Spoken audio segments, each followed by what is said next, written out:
Сегодня в Башгу проходит такое масштабное мероприятие, как проект ГУ. Здесь каждый может проявить себя и реализовать мечту. Главное поставить цель и действовать.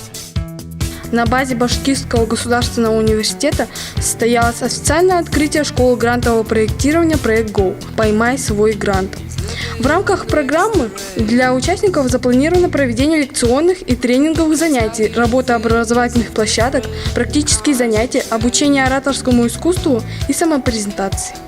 У нас будут практикумы, где уже имеющие авторитет авторы, победители каких-либо грантовых на уровне России, Республики Башкортостан будут передавать свои определенные секреты мастерства.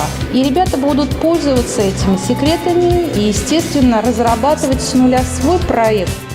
На сегодняшний день я реализовываю проект, который я выше озвучила в лаборатории Coaching Game. Также я тренер по эффективной коммуникации и автор курса «Говорить красиво и убедительно». У меня есть моя команда, вместе с которой мы реализуем наши проекты. Для того, чтобы стать представителем нашей команды, вам нужно посетить какое-либо наше мероприятие, либо написать в социальных сетях, почему именно вы должны стать представителем команды. Благодаря тренингу я поняла, как разработать проект, реализовать его и получить грант. Я поняла, как ставить цели и добиваться результатов.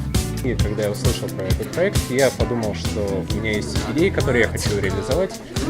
Хотел бы научиться тому, как я могу представить эти идеи общественности и получить финансирование и возможности для того, чтобы эти идеи реализовать. Такие тренинги, которые сейчас проводятся, они на самом деле очень сильно помогают, потому что нам объясняют, как писать проекты, как их вообще нужно делать, какие нюансы существуют в написании проекта. Тем советую посетить такие тренинги. Аида Старова, Земфир Исламов специально для Правком ТВ.